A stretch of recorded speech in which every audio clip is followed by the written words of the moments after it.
Merry Christmas, everybody. My name is Chris Pavela, and welcome to What Jesus Says About, where we're counting down with the 25 things Jesus says about Christmas to see how it changes the way you and I celebrate the season when we go straight to the source. Now, packing your suitcase and traveling back to visit your family and friends has always been a part of the holidays, but that's fitting.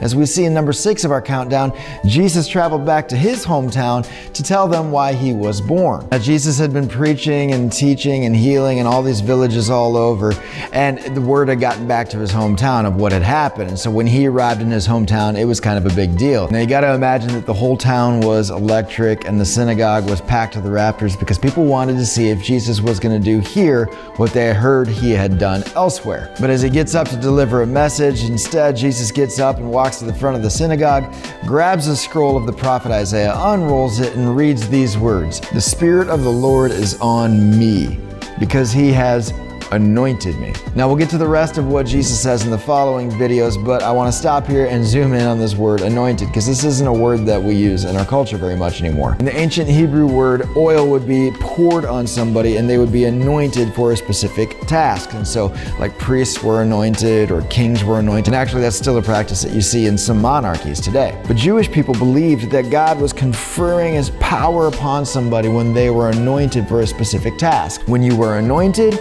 you were appointed for something very specific. But what makes Jesus reading these words so interesting is that the Jewish people were also waiting for the anointed one, the Mashiach or Messiah, the one that God had promised he would send from the line of David to rule his people. And in the Greek language, the word for anointed one, Christ. And 500 years after Isaiah writes these words, here's Jesus back in his home synagogue in the village of Nazareth, proclaiming that he is the one that Isaiah wrote about. He is the coming king. He is the promised one. He is the Messiah. He is the anointed one. He is the appointed one. So as Jesus packs his bags and travels back to his hometown, that's the news. That's the bomb that he drops on everybody. And as you can imagine, it made some people very upset. But it's here that we can see how these words of Jesus change the way that you and I celebrate the season. Because think about it, however you react to Jesus' claim that he's the Messiah,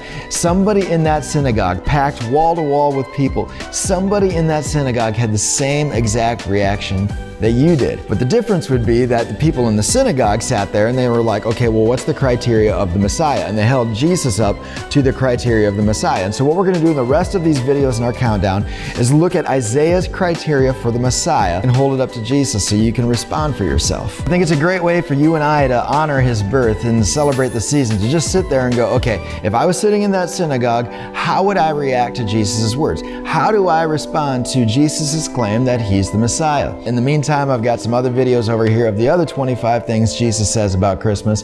Make sure you check those out. Also, don't forget to hit like and subscribe. Thank you so much and have a Merry Christmas.